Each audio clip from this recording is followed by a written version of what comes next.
जो आध्यात्मिक यात्रा होती है, अगर ये मानव जीवन को पूर्ण करती है तो कैसे पूर्ण करती है? बिना अपने को जाने कोई भी यात्रा शुरू करी जाए, संसार की यात्रा हो, हमारे भीतर उतरने की यात्रा हो, अधूरी ही होती है।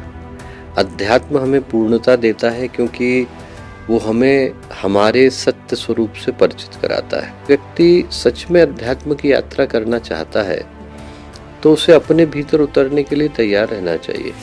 लेकिन भीतर तो बहुत ज्यादा आज के समय में शोर होता है, वो उस शोर से लड़ पाता है? स्वर्ग के सारे दरवाजे नरक से होकर के जाते हैं।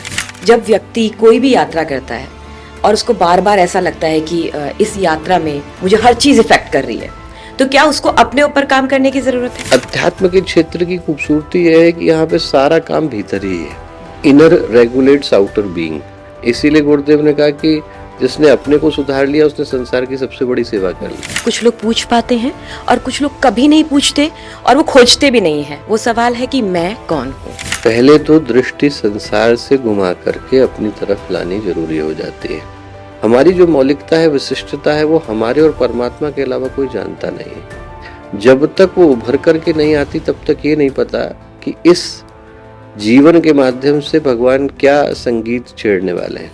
कि एक धार्मिकता और एक आध्यात्मिकता, क्या अंतर है दोनों में? अध्यात्म कॉन्सेप्ट है, धर्म एप्लीकेशन है।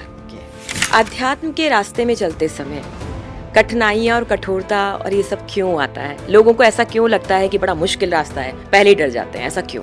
परेशानियां तो वैसे भी आती हैं जीवन में, सिर्फ परेशानियों को देखने का नजरिया बदल जाता है। व्यक्ति यदि आंखें बंद करके बैठा है, अभी उसके जीवन में अध्यात्म के प्रकाश का अवतरण नहीं हुआ है, तब तो सुख की आशाओं में भटक ही रहा है वो। हम ऐसी कौन सी 3 बातें हैं जो हमें अपनी संसारिक यात्रा में सीखनी ही चाहिए? एक तो ये सीखना चाहिए कि ऐसा कोई व्यक्ति नहीं है जो इस संसार में अमरता लिखा करके आया। दूसरा, इस चीज को सीखने की आवश्यकता है कि मनुष्य के जीवन का जो मूल्य है वो बाहर से नहीं भीतर से आता है। तीसरा, ये जरूर सीखें कि कण कण के अंदर भगवान है। पहले अहंकार को खोज लो, आत्मा अपने आप मिल जाएगी। रमन महर्षि का ये वाक्य है, आप इसे डिकोड कर दीजिए। जहाँ जिस कारण से हम अपनी आत्मा से या आत्मा अपने ही अपने आप से अपरिचित है, वो यही कि उसके मध्य में जो आवरण आया वो अहंकार का आया। जिसका अहंकार चला गया उसके अंदर परमात्मा अवतरित हो जाता है। हमारे और भगवान के बीच में जो आधा है, जो अवरोध है, वो हमारा अहंकार ही है। जंगल जंगल ढूंढ रहा है मृग अपनी कस्तूरी को, सुना है ना आपने? पर ऐसा क्या होता है कि वो खुद से खुद तक की दूरी तय नहीं कर पाता? संसार जो है ना, वो दूसरे के अंदर प्रेम ढूंढने की आदत डालता है, दूसरे से प्रेम करने की आदत डालता है। लेकिन ये जो अध्यात्म है ना, ये खुद से खुद की दूरी को कम करता है। यानी यहाँ पर प्रेम आप अपने से ही पाना चाहते हैं और अपने से ही करते हैं, लेकिन उसका अर्थ बहुत व्यापक हो जाता है। ये सारे सवाल हमारे मन में क्यों रहते हैं जानते हैं? क्योंकि हम ये जान ही नहीं पाते कि हम जो जीवन जी रहे हैं उसमें अध्यात्म कितना है और हमारा स्वार्थ कितना है। हम कितना परहित से काम कर रहे हैं और कितना स्वहित को लेकर काम कर रहे हैं। यही सारे सवाल है ना। इन सवालों के उत्तर आज आपको केवल उत्तर नहीं मिलेंगे, बल्कि आज के पॉडकास्ट में आपको मार्गदर्शन भी मिलेगा कि हम जो जीवन जी रहे हैं उसमें कितना अध्यात्म है और हम कहाँ जा सकते हैं। और इन सभी सवालों का जवाब देने के लिए हमारे साथ हैं डॉक्टर चिन्मय पंड्या जी। आपका बहुत बहुत स्वागत है। और आज जो भी पॉडकास्ट देख रहा है उसके लिए ये मार्गदर्शन होना चाहिए, क्योंकि हम बहुत बारीक सी रेखा के बीच में फंसे रहते हैं कि आध्यात्म है कि सामान्य जीवन है। तो मेरा पहला सवाल आपसे यही है कि जो आध्यात्मिक यात्रा होती है, अगर ये मानव जीवन को पूर्ण करती है तो कैसे पूर्ण करती है? बिना अपने को जाने कोई भी यात्रा शुरू करी जाए, संसार की यात्रा हो, हमारे भीतर उतरने की यात्रा हो, अधूरी ही होती है। अध्यात्म हमें पूर्णता देता है क्योंकि वो हमें हमारे सत्य स्वरूप से परिचित कराता है। अब ये कहने के बाद 3 प्रश्न उभरते हैं। पहला प्रश्न तो ये उभरता है कि जब हमने कहा कि हमारा सत्य स्वरूप, तो क्या हम अपरिचित है? अपरिचित हैं 2 कारणों से। यदि ये मान करके चलें कि यही ही जीवन है जो मुझे जीने के लिए मिला, इसी जन्म के साथ, इसी मृत्यु के साथ उसका अंत होने वाला है, तो भी क्या होता है कि व्यक्ति इतने मुखौटों को ओढ़ लेता है कि वो अपने असली स्वरूप को भूल जाता है। एक सामान्य सा प्रश्न भी मैं किसी से पूछूं कि आप अपने विषय में क्या सोचते हैं, तो इस प्रश्न का उत्तर पूछने वाले के आधार पर हम लोग देते हैं। बिल्कुल। इस आधार पर नहीं देते कि इस प्रश्न का उत्तर क्या है, इस आधार पर देते हैं कि पूछ कौन रहा है। एम्प्लॉयर ने पूछा, उत्तर कुछ और होगा, एम्प्लॉई ने पूछा कुछ और होगा, रैंडम स्ट्रेंजर ने पूछा कुछ और होगा, माता पिता पूछे कुछ और होगा, दोस्त पूछे कुछ और होगा, अपने पूछे कुछ और होगा, पराये पूछे कुछ और होगा। तो व्यक्ति क्या है कि उत्तर इस आधार पर नहीं देता कि उत्तर क्या है, इस आधार पर देता है कि पूछ कौन रहा है। और उसके कारण हम हर बार एक नए मुखौटों को लेकर के चलते हैं। इंग्लिश में जो पर्सनैलिटी शब्द है पर्सोना से आया, और पर्सोना का अर्थ ही मुखौटा है। तो अनेक मुखौटों के बीच में असली इंसान खो गया। और यदि ये सोच करके चले कि जन्म जन्मांतर की यात्रा है, तो हर यात्रा के साथ आत्मा ने एक नए कर्म को लिया, एक नए संबंध को बनाया, और वो सारे के सारे चित्त के ऊपर भार की तरह से आ जाते हैं। इसीलिए तो पतंजलि जब योग की व्याख्या करते हैं तो क्या कहते हैं कि योग यदि प्राप्त हुआ, योगस्य चित्त वृत्ति निरोधा, चित्त की वृत्तियों का शांत हो जाना योग है। मिल गया तो क्या होगा, तदा दृष्टु स्वरूप अवस्थानम, वो मिलते से ही व्यक्ति इस संसार के लिए दृष्टा हो जाता है और अपने असली स्वरूप को प्राप्त करता है। तो जो मूल बात है वो यही है कि यदि व्यक्ति सच में अध्यात्म की यात्रा करना चाहता है तो उसे अपने भीतर उतरने के लिए तैयार रहना चाहिए। उससे बचने के लिए व्यक्ति जीवन भर कुछ ना कुछ उपाय करता है, पर अपने भीतर जो उतर पाने का साहस रखता है वही वहां से हीरे मोती ला पाता है। लेकिन भीतर तो बहुत ज्यादा आज के समय में शोर होता है, वो उस शोर से लड़ पाता है? एक कहावत कह लीजिए या लोकोक्ति कह लीजिए, स्वर्ग के सारे दरवाजे नरक से होकर के जाते हैं, और वो कहने के पीछे का जो कारण है वो बड़ा स्पष्ट है। स्पष्ट यह है कि ऐसा कोई व्यक्ति ही नहीं जो संघर्ष के पथ से गुजरे बगैर सौभाग्य को प्राप्त कर ले। अंदर के संग्राम में जो विजय प्राप्त कर पाए वही सही में अध्यात्म की यात्रा कर पाता है। ऐसा संभव नहीं है कि मैं उन समस्याओं से मुंह मोड़ करके, मुंह बचा करके भाग जाऊं जो मेरे व्यक्तित्व को परेशान कर रही हैं। बहुत ज्यादा गंभीरता में न भी जाएं, सरल शब्दों में सोचने की कोशिश करें तो ये सोचे कि व्यक्ति जीवन में चाहता क्या है, सुख और संतोष। दो ही चीजें चाह रहा है, बाहर के जीवन में सुख, आंतरिक जीवन में संतोष। और इसमें बाधाएं कहाँ? बाधाएं मन के अंदर जो कामना है, एक सुख मिला तो लगता है दूसरा मिल जाए, जरा सी चीज मिली तो संतोष दे करके नहीं गई, ज्यादा बड़ी मिली तो संतोष दे करके नहीं गई। इन बाधाओं से पार प्राप्त करने के लिए व्यक्ति को उतरना तो अपने ही मन में है। यदि कोई ये सोचे कि समस्याएं जहां से आ रही हैं इनसे मैं बच करके निकल जाऊंगा और मुझे शांति मिल जाएगी, तो संभव नहीं। वो है वही, गुजरना उसी रास्ते से है। तो इसलिए उस शोर को स्वीकार करते हुए शांति का पथ बनाया जाता है। यदि ऐसा ना होता तो कुरुक्षेत्र के मैदान के मध्य में भगवान गीता को नहीं कहते। वो अपने आप में संदेश है। ये संदेश है कि संसारी कुरुक्षेत्र, इसी के मध्य में योग घटित होता है, अध्यात्म प्राप्त होता है। इससे भाग करके किसी को शांति मिलती नहीं। वैसे आज के पॉडकास्ट का आखिरी सवाल यही है, मैं इस क्वेश्चन पे आपको दोबारा लेकर आऊंगी, लेकिन आपने बोला कि हमें अंदर की एक यात्रा करनी है। मेरा सवाल आपसे ये है कि अंदर की यात्रा कैसे संभव हो सकती है? मतलब ये बात अच्छी है, लिखी भी होती है कि हमें अपने अंदर की यात्रा करनी है, हमें अपने आप को पहचानना है, लेकिन ऐसे कौन से सोपान हैं जिससे हम अपने अंदर की यात्रा कर सकते हैं और आसानी से कर सकते हैं? पहला तो यही सोच करके देखे, लोग ये सोचते हैं कि हम अपने को जानते हैं, पर सत्य है कि जो हम अपने विषय में जानते हैं वो औरों का बताया हुआ जानते हैं। We are nothing but public opinion. औरों ने जो हमें हमारे विषय में बताया वो हमारे विषय में मान्यता बन गई। हमने कभी गहरे उतर करके अपने आप को जानने का प्रयत्न नहीं किया।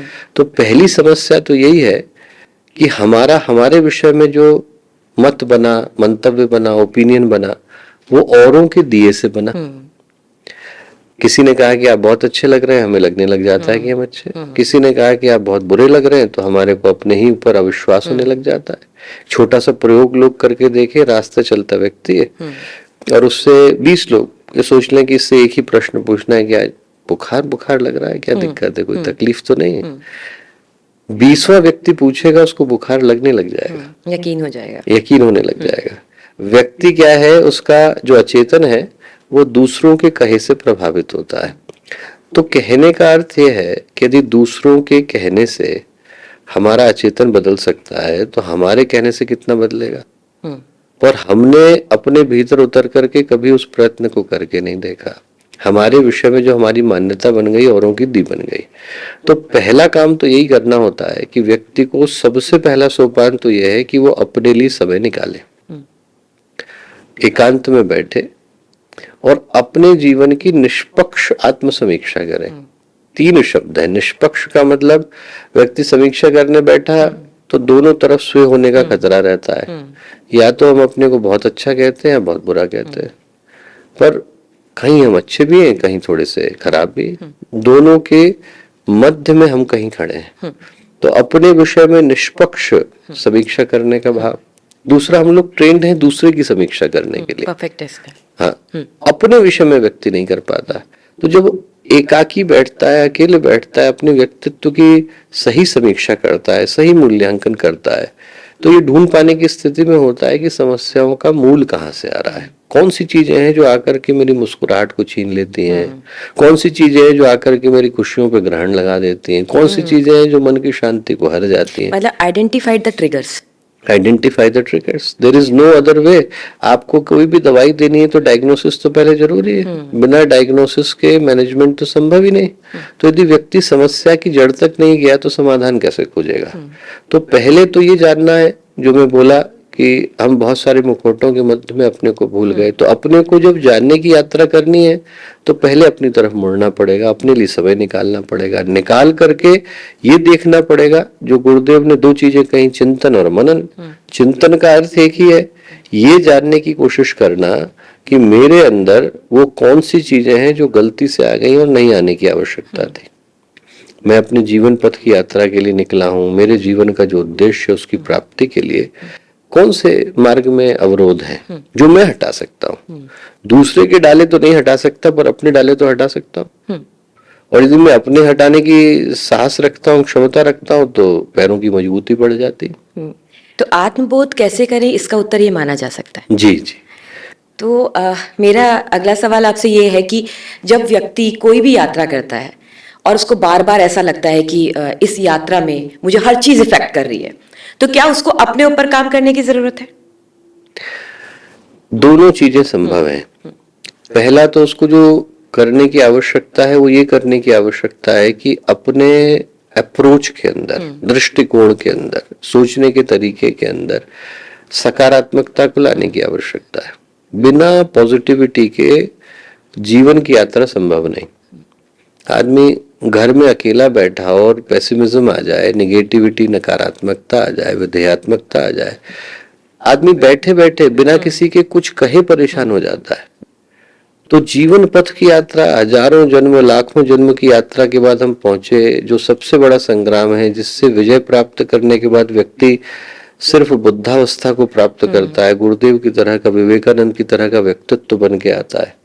तो जो परिणाम है वो इतना शीर्ष पर है, उसको ध्यान में रखते हुए ये रखना आवश्यक है कि हमें उसी स्तर की पॉजिटिविटी की जरूरत है। छोटी छोटी चीजें यदि हमारे मन की खुशियों को हर लेंगी तो बड़े संग्राम में कैसे उतरेंगे।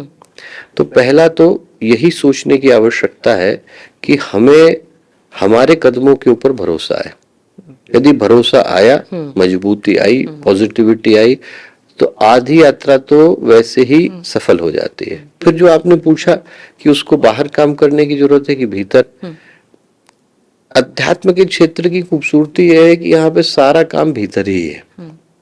इनर रेगुलेट्स आउटर बीइंग, एक महर्षि अरविंद ने प्यारा वाक्य कहा।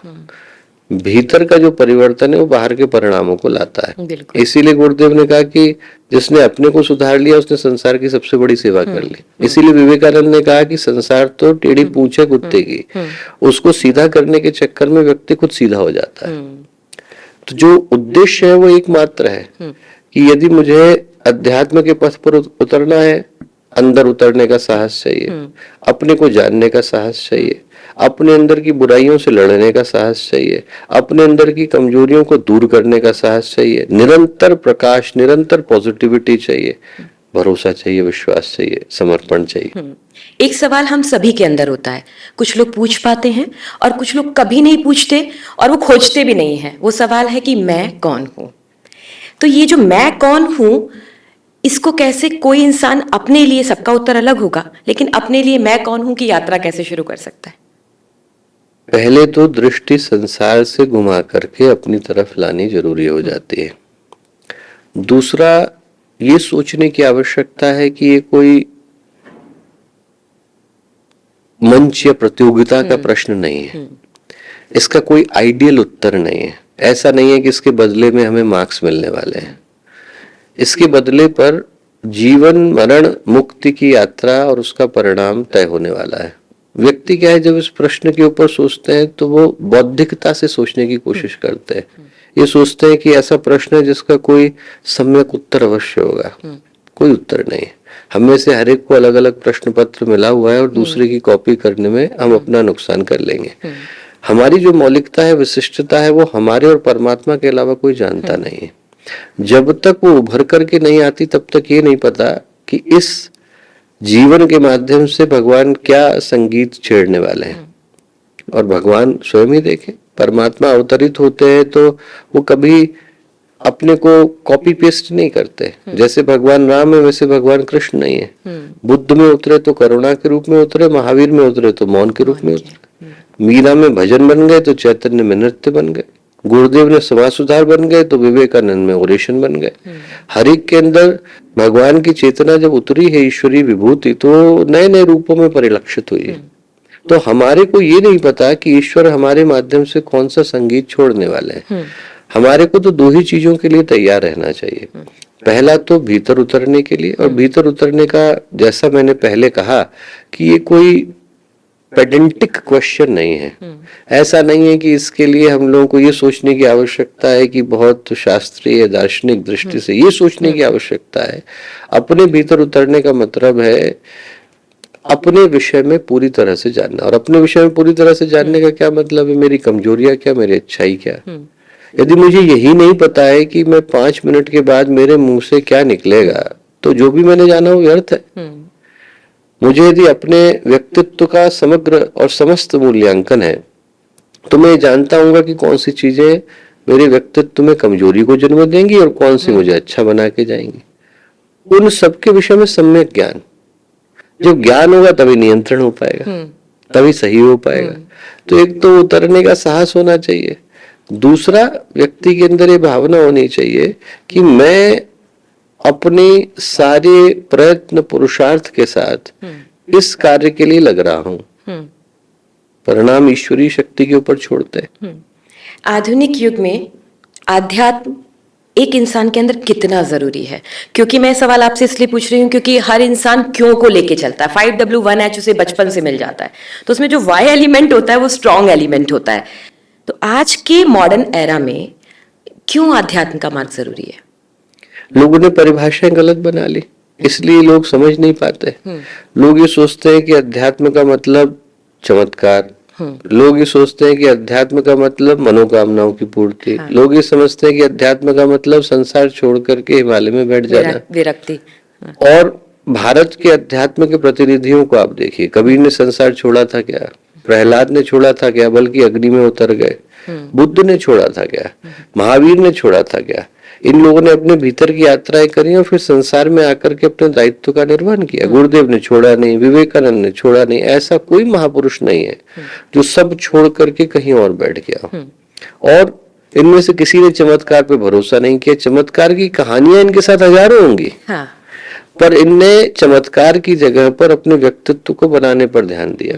लोगों ने गुरुदेव से पूछा कि आप हिमालय गए और हिमालय पर क्या साधना करी? गुरुदेव ने कहा उसको मत देखो, ये देखो कि मैं आदर्शों के हिमालय पर चढ़ा, जीवन के हिमालय पर चढ़ा, अपने व्यक्तित्व के हिमालय पर चढ़ा, उसको देखने का प्रयत्न करो। और मैं समझता हूँ कि जो असली अध्यात्म है वो सिंपल इतना ही है कि मैं एक अच्छा इंसान बन जाऊं। परहित सरस धर्म नहीं भाई, पर पीड़ा न समझमाई। तुलसीदास जी कह के गए रामचरितमानस में। और जहां आप देखिए एकम सद्विप्रा बहुधा वदन्ति, वेद उसको ये कहते हैं, उपनिषद कहते हैं अयम निजः परोवेति गणना लघु चेसा उदार चरिता नाम तो सुदेव कुटुंबकम आत्मवत् सर्वभूतेषु। कहीं से भी उठा करके देखें तो सबने अध्यात्म को सीधा सरल स्पष्ट बिना किसी कॉम्प्लेक्सिटी के, बिना किसी विमूढ़ता के यही कहा कि अध्यात्म का जो अर्थ है वो नहीं है जो लोग सोचते हैं। अध्यात्म का अर्थ है अच्छे इंसान बनना, बेहतर नागरिक बनना, खुशियों से भरा व्यक्तित्व बनना। परेशानियां हमारे पास है तो कौन सा अध्यात्म है? हाँ। यदि हमारे पास स्ट्रेस और टेंशन का अंबार लगा हुआ है तो कौन सा अध्यात्म है? मन की शांति और बाहर का संतुलन, यहीं पे तो अध्यात्म है। स्पिरिचुअल होना और रिलीजियस होना, मतलब ये अंतर लोगों में बहुत कम होता है, इसलिए मैंने कहा आज ये प्रश्न जरूर पूछा जाना चाहिए कि एक धार्मिकता और एक आध्यात्मिकता, क्या अंतर है दोनों में? बड़ा अंतर है। अध्यात्म कॉन्सेप्ट है, धर्म एप्लीकेशन है। ओके। आपको फराडे की जरूरत है ताकि इलेक्ट्रिसिटी का सिद्धांत मिले, पर आपको टेस्ला की जरूरत है ताकि बल्ब जले। वैसे ही क्या है कि जो अध्यात्म है वो तो सार्वभौम है, शाश्वत है हर एक के लिए। अपने को जानने में ऐसा नहीं है कि जो ग्रीस में जानने की कोशिश कर रहा है या मोजाम्बिक में जानने की कोशिश कर रहा है या अमेरिका में कर रहा है या भारत में कर रहा है तो रास्ते बदल जाएंगे, एक ही है।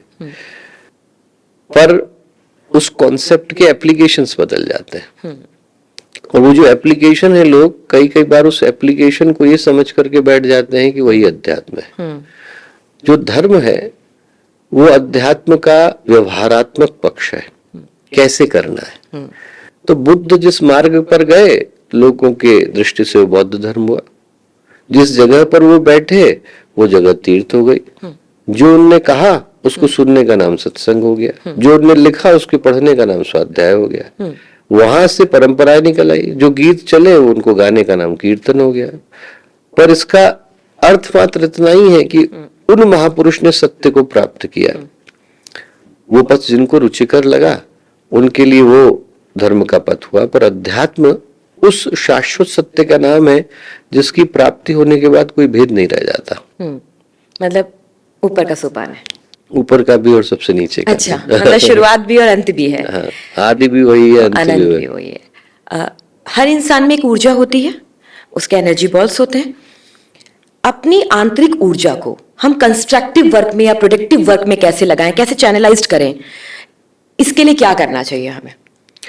छोटे छोटे व्रतों से शुरू करना चाहिए। मनुष्य के मन का स्वभाव है कि वो विघटनकारी है। वो क्या है, किसी भी एक चिंतन को देर तक स्थिरता के साथ, एकाग्रता के साथ सोच नहीं पाता। इसीलिए किसी कार्य के एग्जीक्यूशन में समस्या आती है। क्योंकि जब हम उसको एग्जीक्यूट करने के लिए जाते हैं तो क्या है, मन इतने टुकड़े टुकड़ों में बिखरा और भटा हुआ होता है, विभक्त होता है कि वो एक साथ उस कार्य को करने के लिए ऊर्जा एकत्रित नहीं कर पाता। तो शुरुआत ये करनी चाहिए कि जब हम किसी कार्य को करने के लिए जाएं तो पहले छोटी चीजों में शुरू करें। पानी पी रहे हैं, पूरे धैर्य के साथ और पूरे ध्यान के साथ उसी को ध्यान बनाएं, उसको पिए। उसके बाद खाना खा रहे हैं तो पूरे धैर्य ध्यान के साथ करें। कोई गाना सुन रहे हैं तो पूरे धैर्य और ध्यान के साथ करें। और देखते देखते क्या है कि वो आपके अंदर की जो शांति है वो सब जगह पर एप्लीकेबल हो जाती है। यदि मन को आदत पड़ गई कि आपको एक कार्य पूरी स्थिरता के साथ करना है तो आप जप करने के लिए बैठिए, ध्यान करने के लिए बैठिए, उपासना करने के लिए बैठिए या स्पोर्ट्स खेलने के लिए बैठिए, हर जगह पर आपका ध्यान पूरे ही उसके साथ उपस्थित रहेगा। समस्या ये है कि हम लोग उपस्थित हैं पर उपलब्ध नहीं है। We are present but not available. दिक्कत मनुष्य के जीवन की यही है। व्यक्ति करने के लिए ध्यान बैठता है, मन संसार में है, भावनाएं कहीं और है। हमारे व्यक्तित्व का उसी क्षण फ्रेगमेंटेशन हो गया, जिसको हमने इंग्लिश में बोला फ्रैक्चर्ड पर्सनैलिटी। वो खंड खंड जो है उसमें अखंड कैसे आएगा? परमात्मा तो अखंड है और अखंड होने के लिए एक ही तरीका है। वो तरीका ये है कि आप पहले छोटे छोटे खंडों के अंदर अखंडता को ढूंढिए। जब आपने छोटे छोटे हिस्सों में अपने उसको ढूंढ लिया, तो एक दिन अपने आप सब एक सूत्र में पिरो दिए जाते हैं। लेकिन अब तो गड़बड़ हो गई है ना। मतलब अगर कोई व्यक्ति वो काम कर रहा है तो कुछ सोच और रहा है, तो वो उपस्थित नहीं है ना। तो इस गड़बड़ को ऐसे खत्म किया जा सकता है। ऐसे ही करें कि आप जीवन का कोई भी कार्य कर रहे हैं, आप ये सोच करके बैठिए कि आपके जीवन का प्रत्येक क्षण ही ध्यान है। ये न सोचिए कि ध्यान करने के लिए अलग से बैठना है, ये सोचिए कि हर क्षण ध्यान है, हर कर्म उपासना है। तो जीवन अपने आप अध्यात्म में बदलेगा। जहां हमने सोचना शुरू किया वहां पर हमारे को मन से ये विभेद अपने आप चला जाता है कि संसार अलग है और परमात्मा अलग है। परमात्मा नहीं तो संसार बनाया है। ये ऐसा ही हो जाता है कि जैसे हम कवि को तो पसंद करें पर उसकी कविता को ठुकरा दें। तो ये संसार भी तो परमात्मा की अभिव्यक्ति है। तो यदि हमें परमात्मा पसंद है तो संसार में उसी परमात्मा को ढूंढना है। तो संसार के कर्मों को भी उसी भाव से करना है जिस भाव से हम लोग परमात्मा के लिए उपासना को करते हैं। न तो मन में विग्रह आएगा, न मन में कॉन्फ्लिक्ट आएगा, न मन में विभेद आएगा, न मन में डिवीजन आएगा। वो होगा क्या कि अपने आप हमारी ऊर्जा, जो आपका प्रश्न है कि ऊर्जा बट रही है, बिखर रही है। क्यों? क्योंकि हम जहां हैं वहां से संतुष्ट नहीं। हम ध्यान करने को बैठे तो संसार याद आता है, संसार करने को बैठे तो भगवान याद आता है, भगवान करने के लिए बैठे परिवार याद आता है, परिवार के पास गए तो सेवा याद आती है। उन सबसे मुक्ति पाने का तरीका यही है कि परिवार के पास परिवार की तरह से ही बैठे। अब भारत के इतिहास में तो ऐसी कहानियां है, भक्त की कहानी है, भगवान मिलने के लिए गए, वो पिता की सेवा कर रहे थे। उन्होंने कहा कि अभी तो आपके पास मैं ध्यान नहीं दे सकता, जबकि भगवान की उपासना करते हुए उनके पूरा जीवन गुजरा। पर उस समय भगवान आए तो उन्होंने ईंट फेंक दी कि आप इसके ऊपर खड़े हो जाइए और जब मैं पिताजी की सेवा कर लूंगा तब आपको देखूंगा। भगवान ईंट पे खड़े रहे। तो जो कहानी है उसका मर्म यही है कि यदि आपने अपने पारिवारिक, सांसारिक, सामाजिक दायित्व को उसी दृष्टि से निभाया जैसे आप अध्यात्म को निभाते हैं तो कोई विभेद नहीं है। जीवन ही अध्यात्म है। घर से कहानी किससे खत्म हो गए हैं। तो शायद ये भी एक कारण है कि हमें चीजें पढ़ने के लिए बाहर जाना पड़ता है। एक शब्द होता है परफेक्ट, और ये परफेक्ट जो होता है बच्चे के स्कूल से लेकर के कॉलेज से लेकर जब वो नौकरी के लिए निकलता है तब तक perfect life, perfect career, perfect relationship, perfect love, perfect family. क्या ये परफेक्ट कुछ होता है?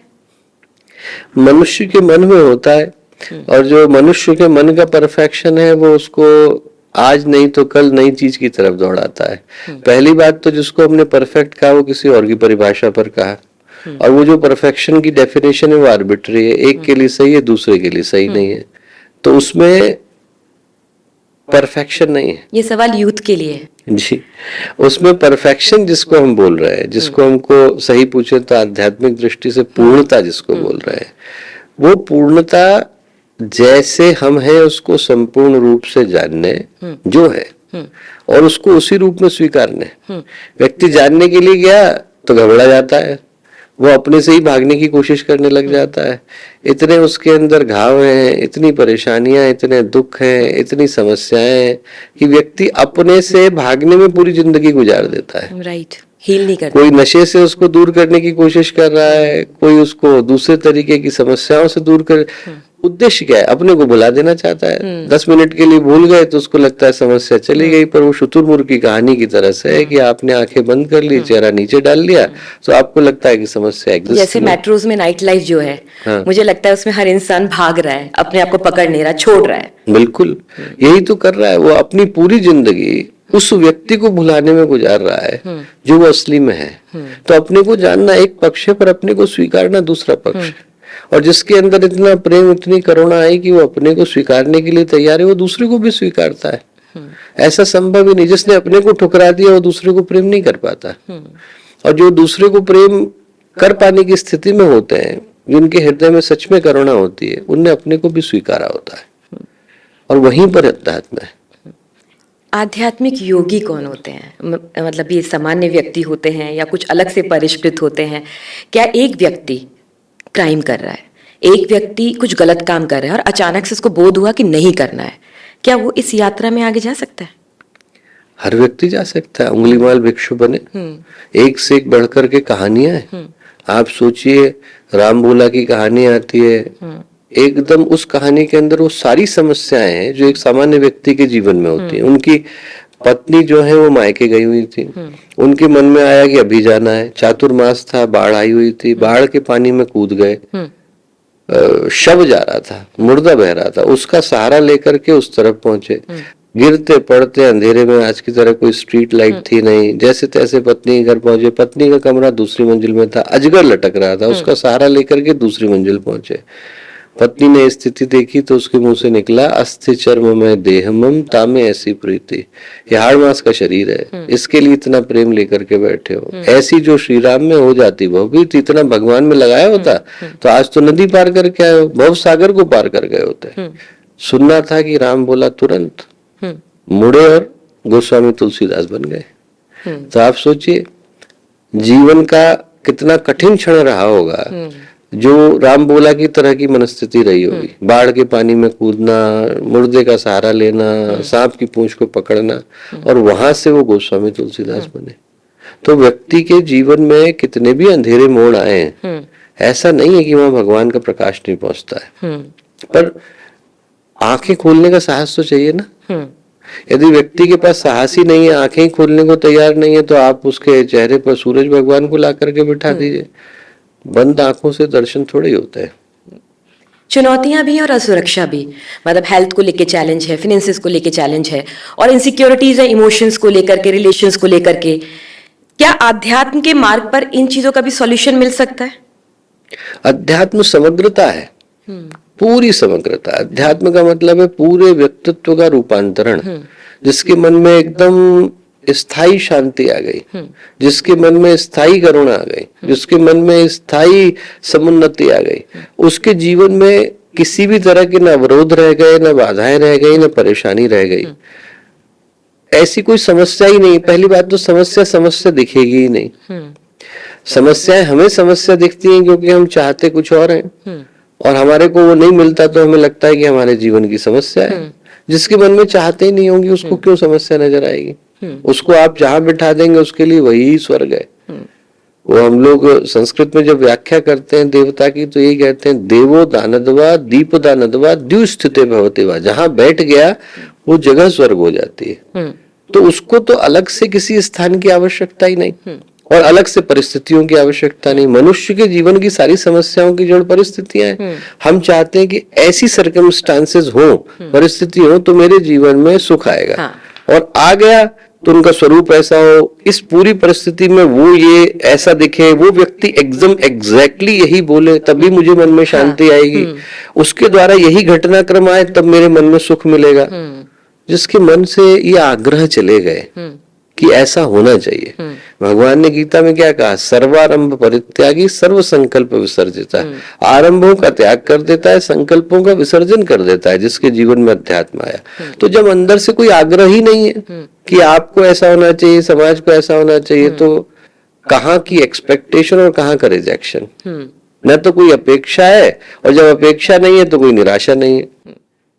अक्सर हम पोस्टर्स पे पढ़ते हैं, दीवारों पे भी पढ़ते हैं, नो पेन नो गेन, है ना? आपको तकलीफ नहीं होगी या आपको परेशानियां नहीं आएंगी तो आप उस लक्ष्य तक नहीं पहुंचेंगे। ये पढ़ते भी और पढ़ाते भी हैं। आध्यात्म के रास्ते में चलते समय कठिनाइयां और कठोरता और ये सब क्यों आता है? लोगों को ऐसा क्यों लगता है कि बड़ा मुश्किल रास्ता है, पहले डर जाते हैं, ऐसा क्यों? परेशानियां तो वैसे भी आती हैं जीवन में, सिर्फ परेशानियों को देखने का नजरिया बदल जाता है। ऐसा नहीं है कि भगवानों के जीवन में परेशानियां नहीं है, अवतारों के जीवन में परेशानी, महापुरुषों के जीवन में परेशानियां नहीं। पहली बात तो यह है कि व्यक्ति यदि आंखें बंद करके बैठा है, अभी उसके जीवन में अध्यात्म के प्रकाश का अवतरण नहीं हुआ है, तो उसको कौन सा सुखी जीवन मिल गया है? तब तो सुख की आशाओं में भटक ही रहा है वो। कल का दिन अच्छा आएगा इस आशा में व्यक्ति आज के दुख को भुलाने के लिए तैयार है और चला जा रहा है। पर यदि आप अध्यात्म की दृष्टि से देखें तो परेशानियां तो तब भी आती हैं, सिर्फ उनको देखने का नजरिया बदल जाता है।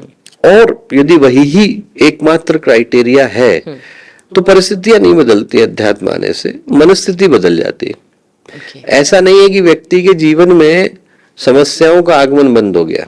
भगवानों को हम देखें, भगवान राम, सोचिए आप, पूरे भारत के सारे राजा महाराजा आए हुए थे, राज्याभिषेक होने वाला था, और जिस गर्व गौरव शांति के साथ चेहरे पर मुस्कान लिए भगवान राज्याभिषेक के लिए चढ़े, घोषणा हुई वनवास के लिए जाना, उसी भाव के साथ गए। व्यक्ति को आप एक छोटी सी चीज दे दीजिए और वो उसके हाथ से ले लीजिए जो उसकी थी भी नहीं, उसका मन किलस जाता है। तुरंत इतनी देर में मेरे होने की भावना आ गई है और अब वो देना नहीं चाहता। वो राज्य जो उनका था, जिसकी वो नियमतः उत्तराधिकारी थे, ऐसा भी नहीं कि कहीं गलत तरीके से मिल रहा था, गुणों की दृष्टि से उत्तराधिकारी थे, हर दृष्टि से थे। वो राज्य गया, उनके मन में एक सेकंड के लिए क्षोभ की, गिल्ट की, क्रोध की, एंगर की भावना नहीं आई। जाए तो जाए। तो वो जो भगवान है, उनके जीवन में परीक्षा है। भगवान कृष्ण के जीवन में परीक्षा रही। कबीर को तो हथकड़ियों से बांध दिया, बेड़ियों से बांध दिया, पानी में डुबो दिया गया, प्रहलाद को आग में उतार दिया गया, ध्रुव को पिता की गोद में नहीं बैठने के लिए दिया गया। सब महापुरुष कष्ट से गुजरे, हम गुजरते हैं तो क्या दिक्कत है। पर यही ना, लोग सुनते हैं, पढ़ते हैं, पर शायद उसे उतारते नहीं है जीवन में। अब ना कुछ छोटे छोटे प्रश्न हैं और मैं चाहूंगी उनके उत्तर भी बड़े छोटे छोटे से हों। हमारा खान पान जो होता है, या जिसको हम डाइट कहते हैं, बैलेंस डाइट कहते हैं, फूड कहते हैं, आध्यात्म में कितना जरूरी है इस पर भी ध्यान देना? अत्यंत जरूरी है। क्यों? इसलिए जरूरी है क्योंकि बड़े कार्य के लिए, इस शरीर को पात्र बनाने के लिए उसके अनुरूप तैयारी करनी पड़ती है। एलिजिबिलिटी तय करने के लिए आप असिस्टेंट प्रोफेसर से एसोसिएट के लिए अप्लाई करो, आपको एलिजिबिलिटी पूर्ण करनी पड़ती है।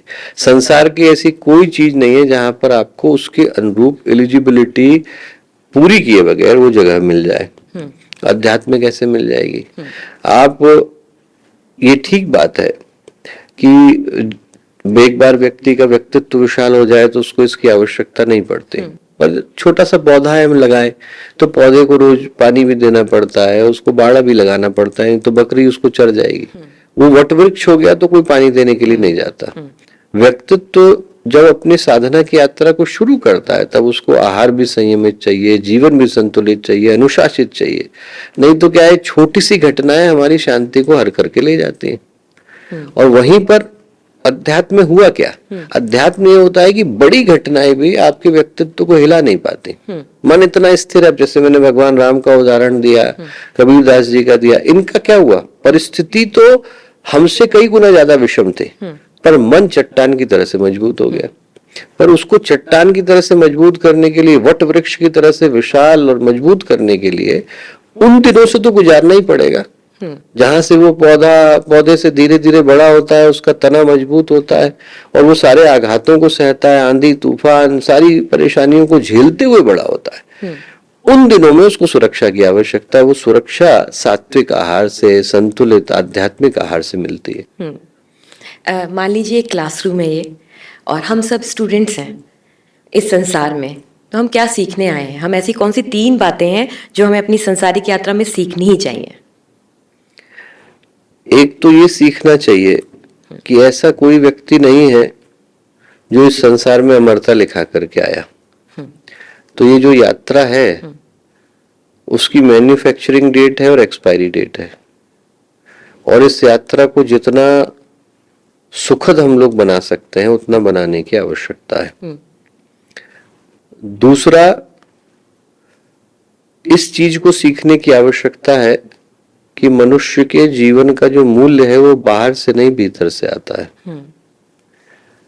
भीतर को जाने बगैर जिसको बाहर मिल गया उसका जीवन उधार का हो जाता है, और भीतर को जानने के बाद जिसको बाहर का मिला उसके लिए बाहर सौभाग्य हो जाता है।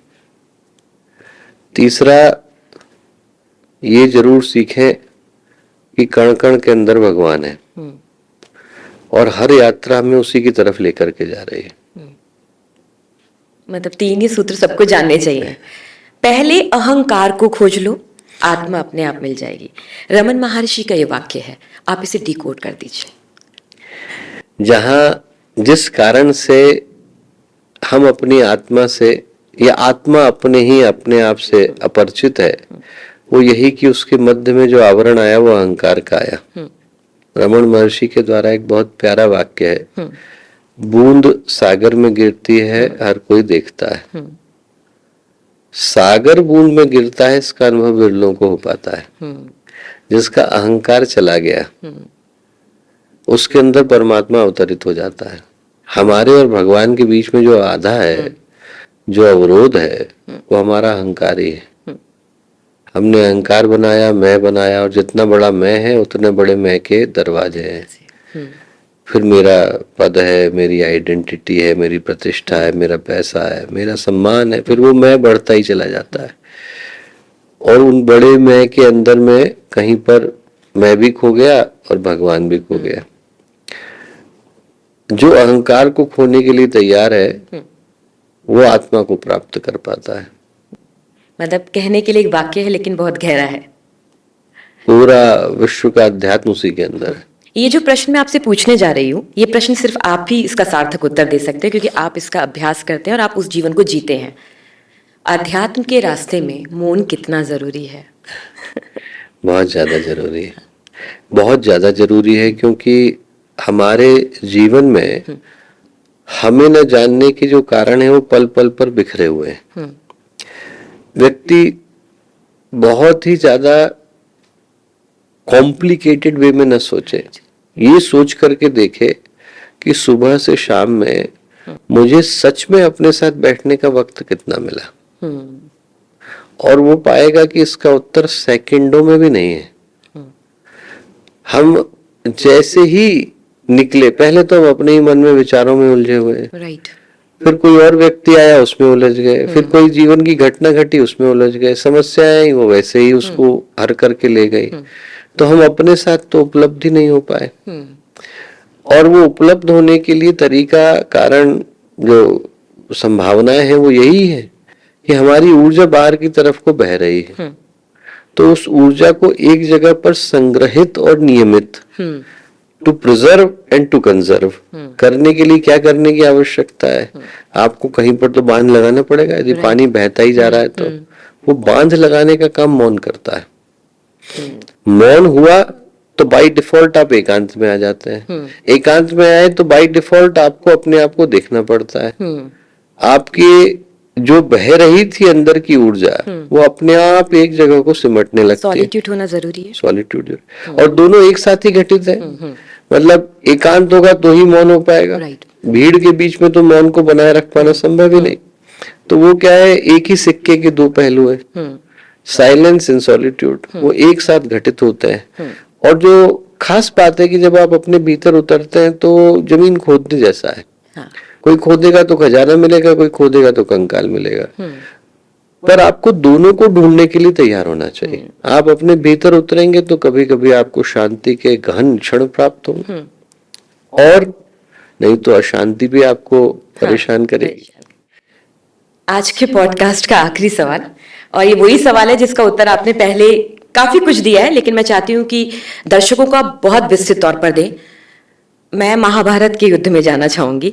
हम बहुत सुनते हैं ना, ये मोह माया है, ये इल्यूजन्स हैं, ये सब चीजें हैं। लेकिन अर्जुन जब परेशान हो रहा था कि वो नहीं शस्त्र उठाएगा और नहीं लड़ेगा, सामने गुरु भी है, भीष्म पितामह भी है, भाई बंधु भी हैं, तो कृष्ण भी उनको समझा रहे थे। तो वो लड़ना नहीं चाहते थे क्योंकि उनको, मुझे लगता है, कोई सिंहासन नहीं चाहिए था, कोई धन दौलत रुतबा नहीं चाहिए था। इसको डिफाइन कर दीजिए कि ये, मतलब वो लड़ना भी नहीं चाह रहे थे, कृष्ण सब कुछ जानते भी थे और प्रेरित भी कर रहे थे। तो फिर अगर सब कुछ मोह माया है तो क्या लड़ना पड़ता है एक आध्यात्मिक व्यक्ति को अधिकारों के लिए, समाज के लिए? तो ये थोड़ा कंट्राडिक्टरी, थोड़ा सा लड़ने के विषय में तो भगवान ने गीता में कुछ कहा ही नहीं। मजेदार बात यही है कि जो प्रश्न है अर्जुन का वो यही है कि युद्ध करूं कि नहीं करूं। हाँ। भगवान ने उस विषय में कहा ही नहीं है। भगवान ने तो ये कहा है कि तू अपने धर्म का निर्वहन कर। आज के समय में वो धर्म तेरे हाथ में शस्त्र बन करके उपस्थित हुआ है, तो तू अपने धर्म को पूरा कर। कल को यदि वही धर्म तुझे हिमालय की कंदराओं में ले जाकर के बिठाता है और उपासना करने को कहता है तो वो कर। उसी अर्जुन ने जब पूरा घटित हो जाने के बाद भगवान से पूछा है कि मेरा धर्म क्या है, तो भगवान ने कहा है कि तू जंगल में जाके तपस्या कर। उस समय की परिस्थितियों का जो धर्म था वो अर्जुन से यही आग्रह कर रहा था कि तू अपने दायित्व का निर्वहन कर। जो उद्देश्य वो ये नहीं कि भगवान उसको शस्त्र चलाना सिखा रहे हैं, वो काम तो द्रोणाचार्य और कृपाचार्य कर रहे थे। भगवान उसको उसके धर्म का निर्वहन बता रहे हैं। यदि अर्जुन ने ये कहा होता कि मारना गलत है तो शायद भगवान ने अगली लाइन ही नहीं बोली होती। अर्जुन ने ये कहा कि गुरुओं को मारना गलत है, अपनों को मारना गलत है, इनको मार के मैं कहाँ जाऊंगा। राइट। भगवान ने जो गीता कही है वो ये समझाने के लिए कही है कि बेटा यहाँ अपना पराया कोई है ही नहीं। यहाँ पर जो तू मन में विभेद खींच करके बैठा है कि अपनों के लिए किया तो सही है, दूसरों के लिए किया तो गलत है, उस विभेद को ही हटाना है। और इसीलिए मतलब गीता इंटरप्रिटेशन गलत होते हैं। हाँ जी। बहुत बहुत धन्यवाद हमसे बातचीत करने के लिए और सबका मार्गदर्शन करने के लिए। आज के पॉडकास्ट में पता है सबसे खूबसूरत बात क्या निकल कर आई कि जब कोई बीज बोया जाता है तो वो पहले अंकुरित होता है, उसके आसपास बाड़ लगाई जाती है ताकि उसको कोई पशु पक्षी ना खा जाए या उसको कोई नुकसान ना पहुंचे। लेकिन जब उसका तना मजबूत होता है तो वो एक बड़ा बट वृक्ष बन जाता है, वो दूसरों को भी संरक्षण देता है और आंधी तूफान से घबराता नहीं है। ये सब कहानी क्यों सुनाई गई है? इसलिए कि आध्यात्म की जो ऊर्जा होती है ना वो आपको एक बड़ वृक्ष बनाती है। तो बीज के बोने से लेकर के बड़ा वृक्ष बनने तक की इस प्रक्रिया में मुश्किलें भी आएंगी, कठिनाइयां भी आएंगी, लेकिन आध्यात्म आपको ऊर्जा भी देगा। आपको बस इतना ही समझना है। हमारे YouTube चैनल शांति कुंज वीडियो गायत्री परिवार को सब्सक्राइब करें एवं बेल आइकन जरूर दबाएं ताकि गायत्री परिवार की विभिन्न गतिविधियों की जानकारी आपको मिलती रहे।